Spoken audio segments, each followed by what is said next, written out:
Assalamualaikum warahmatullahi wabarakatuh. Perkenalkan, nama saya Nelisa Fitri dengan NIM 24650092. Pada kesempatan kali ini, saya akan mempresentasikan sebuah artikel ilmiah yang berjudul Pemanfaatan Sistem Informasi Geografis atau disingkat menjadi SIG dalam analisis sebaran penyakit menular TB BTA positif di Jawa Tengah tahun 2018.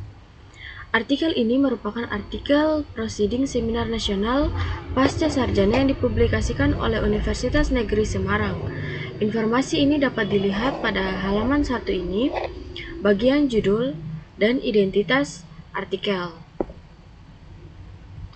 Artikel ini termasuk dalam bidang kesehatan masyarakat, khususnya pada kajian epidemiologi dan kesehatan lingkungan, dengan pendekatan teknologi sistem informasi geografis atau SIG sebagai alat analisis spasial dalam memahami pola sebaran penyakit. Adapun latar belakang penelitian ini didasari oleh tingginya kasus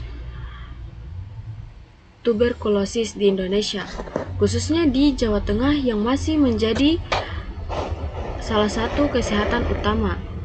Dalam artikel juga dijelaskan bahwa penyakit TB memiliki keterkaitan erat dengan faktor lingkungan dan kepadatan penduduk. Selain itu, pada halaman 1, 2, dan halaman 3, bagian pendahuluan, itu dijelaskan bahwa perkembangan teknologi informasi khususnya SIG dapat dimanfaatkan untuk menganalisis data kesehatan secara spasial, seperti pemetaan sebaran penyakit dan hubungan antar faktor risiko.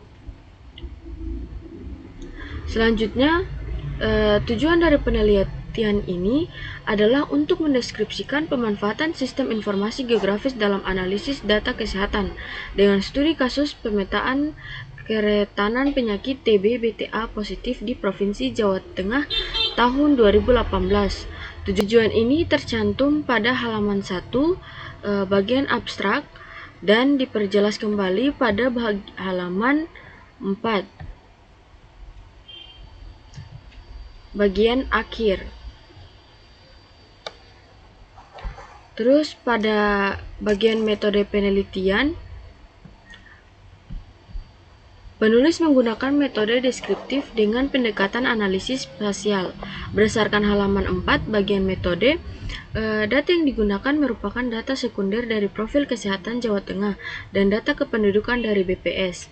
Data tersebut kemudian diolah menggunakan software kuantum GIS versi 3.14.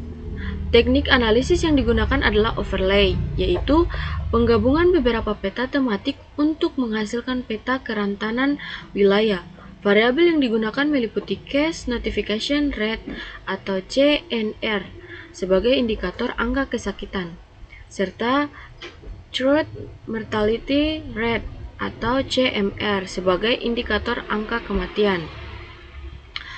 Selanjutnya, pada bagian hasil dan pembahasan dijelaskan bahwa wilayah dengan tingkat kerentanan tinggi terhadap TB BTA positif didominasi oleh wilayah perkotaan. Hal ini menunjukkan bahwa faktor kepadatan penduduk dan kondisi lingkungan berpengaruh terhadap penyebaran penyakit. Penjelasan ini terdapat pada halaman 5 sampai halaman 8. Terutama pada bagian interpretasi peta hasil analisis. Selain itu, visualisasi data dalam bentuk peta juga dinilai sangat membantu dalam memahami pola sebaran penyakit secara lebih jelas dan sistematis.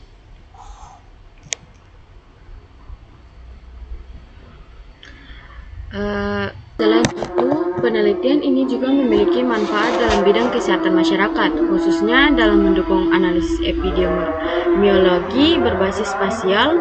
Pemanfaatan sistem informasi geografis dapat membantu tenaga kesehatan dan pengambil kebijakan dalam mengidentifikasi wilayah dengan tingkat risiko tinggi, sehingga dapat dilakukan perencanaan program penanggulangan penyakit yang lebih tepat sasaran. Manfaat ini berkaitan langsung dengan penerapan sistem informasi geografis dalam bidang kesehatan lingkungan dan epidemiologi sebagai dijelaskan dalam pembahasan artikel. Jadi manfaat penelitian ini untuk membantu analisis sebaran penyakit secara spasial, mempermudah pengambilan keputusan di bidang kesehatan masyarakat, serta meningkatkan pemahaman melalui visualisasi peta. Sebagai penutup, pada halaman 9 bagian kesimpulan dijelaskan bahwa pemanfaatan sistem informasi geografis sangat efektif dalam membantu analisis data kesehatan secara spasial. SIG tidak hanya mempermudah interpretasi data, tetapi juga dapat digunakan sebagai dasar dalam pengambilan keputusan dan perencanaan program kesehatan. Selain itu, penggunaan peta sebagai media visual juga membantu meningkatkan pemahaman terhadap pola sebaran penyakit dan faktor risiko yang mempengaruhinya. Demikian yang dapat saya sampaikan. Terima kasih atas perhatiannya. Wassalamualaikum warahmatullahi wabarakatuh.